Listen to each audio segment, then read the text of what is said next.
Hi guys, I'm Kirsten, the Problem Solving Teacher and Teachers Pay Teachers author. I am here to give you my February wrap up. So I'm going to share with you everything that I've learned and done and accomplished over the month of February and the results that have come about from it. So I hope you are ready to hear all of that. If this is your first time with me, this is my Rocketbook Planner. It is kind of this first page, it's kind of how I've broken down my year and my goals over the course of the year. I do expect those goals to change. So at the end of the first quarter, I'm going to reevaluate and make shifting and changes. I've actually already changed a couple of things just now before I recorded this. But I expect that as the year progresses, I'm going to make some additions, take away some things, try some new things. So you can see that my first quarter is pretty well filled out, and actually my second quarter is too, but depending on how things go, I am prepared to shift and change them. So let's talk about the month of February. So for the month of February, I had 6 goals that I was trying to accomplish, and I had one big focus item of what I was trying to learn. So over the course of the month, I wanted to take some professional development courses, and I wanted to do it free online. I have a toddler, and right now I am his primary caretaker, so I have to have a lot of flexibility in that. I took 3 courses online this month, and they were great. So one of the first ones I took was a choice boards training from Simple K-12, and it was a free webinar. They're trying to get you to buy all of their courses, but they'll do free webinars regularly. So I've actually signed up for a few, and but if you want the professional development, you have to do their membership. But being able to just learn a little bit more about choice boards, which I'm trying to create for my store, and like just the processes and things to consider and things that I might not have thought of myself, was really great and helpful. I also took a reading comprehension boot camp with Sierra Harris. It was through a Facebook group. And once you gave her your email, you got about a 20-minute video each day. There was a time restriction on it, which was fantastic for me because it made sure that I found time to get on and watch it and participate. Again, her goal was to get you to buy her course and continue through the educational process with her. But for this year, I actually would love to do her course, but for this year, I just stuck with the boot camp, and then hopefully next year I'll be able to dive into the full course with her. Then I also took I graduated from Lesley University in Cambridge, Massachusetts, and one of the things that they are offering for alumni is they do, like every month, every other month, they're doing basically a professional development, and this one was on executive functioning. We all know students who have trouble with executive functioning, and there are days that we have trouble with it. So the way they broke it down and made me think smaller rather than bigger was fantastic. And again, they emailed us the video afterwards, so I was able to access it on my time, which was incredibly helpful. All right, so I learned so much from the courses. It's given me a lot of new ideas for things I can create and implement into my products to try to make them even better. Instagram was my second goal. Instagram is not my big goal of the month, so I'm just starting small. I'm trying to figure it out. The only thing I've used Instagram for previous to 2021 is to share pictures of what my husband and I have been doing, or what our toddler is doing, so that our family across the country can see him. So Instagram, I started the month at 15 followers. My goal was to get to 25. I just wanted to grow a little bit and get 10 more. I didn't meet my goal. I'm at 23 followers. I will say that over the course of the month, people would follow me, and then the next day they would unfollow me. They'd follow me and unfollow me, which at first I was like, that's so strange. But then I was like, you know what? After listening to, all of the different things I'm working on learning, I want the right followers. I want to make sure the people who are following me are people who are going to kind of want to get to know, like, and trust me. I want them to be, part of my niche, and I want them to be, I don't want them to be just random people or robots or, whatever else is out there. So I'm okay with them following and unfollowing, and if they're not the right people for me, then I don't want them on my Instagram. The other thing I've done with Instagram this month is I've kind of come up with a schedule and a plan for how I'm going to use Instagram, how I'm going to try to reach out to teachers and provide value to them there. And I'm getting on Instagram a lot more now. And it feels weird to be in front of the camera like that, just like it kind of does here with you. But the more I do it, the more I'm going to get used to it. And I'm okay with a small following right now, because as I get better at Instagram, the following will grow and I'll kind of be used to it at that point and be more comfortable and better at being in front of people. So it will grow with me as I get better at using it. My third goal was to read a business book, because TpT is my small business. And I have always looked at it that way, as an opportunity to help provide for my family during nap time while my toddler is asleep. So business books can range greatly in what they talk about.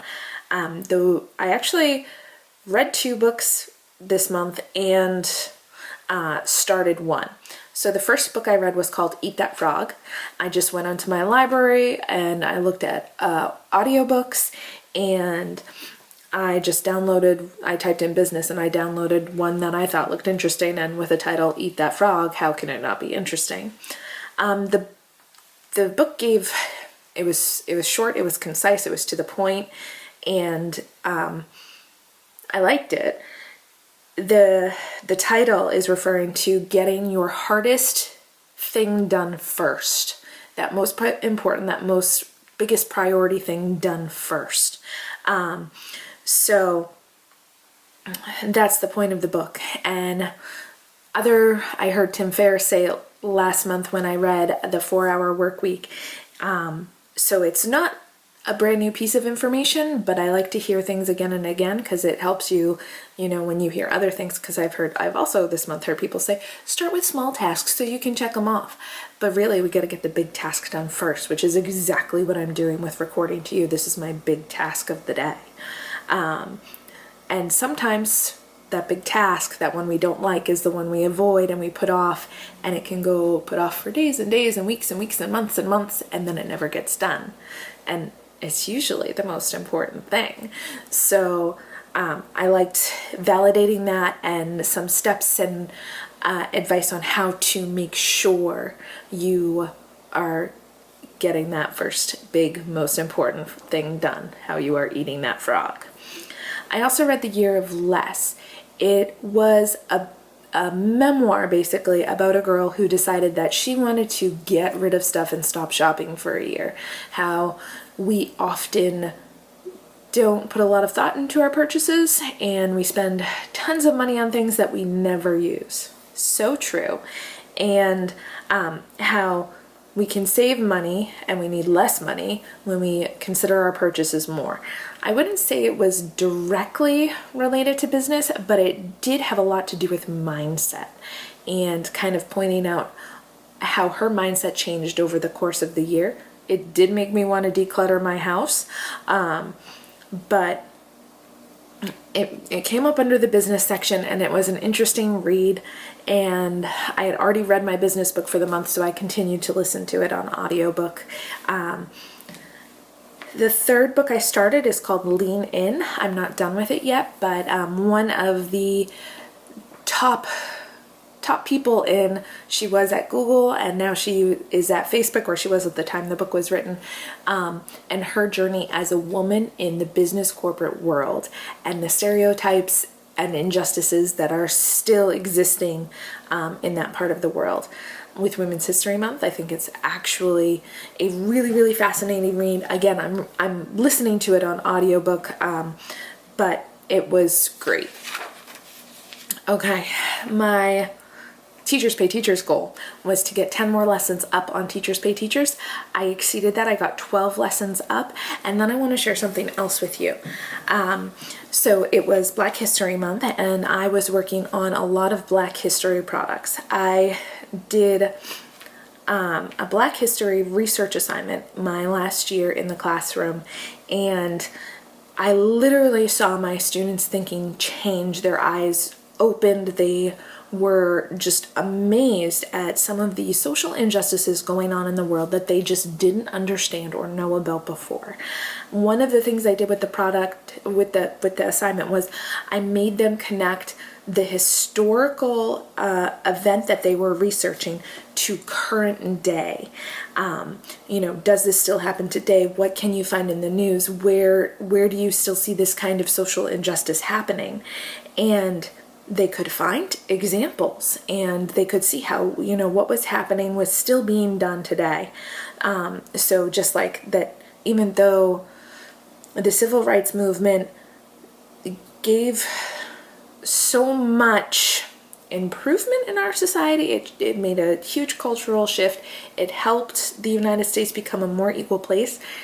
It's still not an equal place. So I made several products like this for teachers to use, and one of them got taken down. And Teachers Pay Teachers is trying to make sure that we are not trivializing any of the big events in Black history, and that, the things kids are doing in history aren't going to be traumatizing or kind of, minimalize the significance of it. The product that got taken down was a class project of Martin Luther King's life, where students can research individual events of that life, and they'll summarize part of it, and then they'll draw a picture of what happened. And I did the example for the class, and I did his assassination.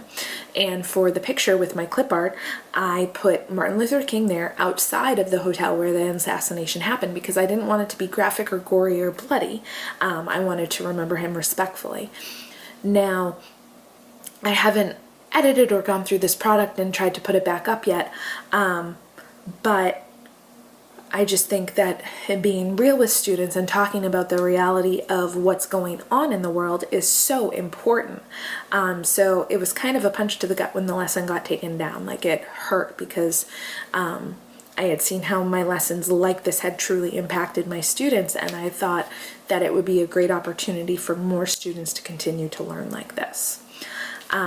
So if it wasn't for that lesson, I'd be at 85. All right. Deep breath. My big goal for the month was Pinterest. I, like most people, I think, have just used Pinterest to be like, hey, I need some toddler activities. Hey, I need a classroom craft for the month of Valentine's, February for Valentine's Day. Oh, I would love to get an idea on how to do book reports more interesting. But I've never made my own pins, or used Pinterest beyond just what I needed for my room. So my goal was to create pins for all of my products, 84 products. I did not meet that goal.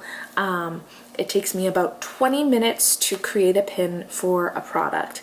And that is, I've talked about this in past videos, but that is from looking at the product on Teachers Pay Teachers, updating my description, because my early descriptions were terrible, and then creating the pins in Canva and getting the UTM codes and then posting it.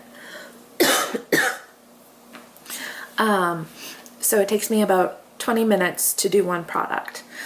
I'm at 31 products. If you multiply that by 20 minutes, that is a lot of time spent. So I've just kind of accepted that this was like a really big learning curve. I had a lot to learn about Pinterest, of the process and what to include, and descriptions and keywords and hashtags and all of the things. So I'm just gonna keep trying to do, my goal now is to do one pin a day until I get to my 84 products, which will then be hopefully a larger number. But that's how Pinterest has gone for me. So I did not meet that goal, but that's okay, because I've pivoted and adjusted my plan.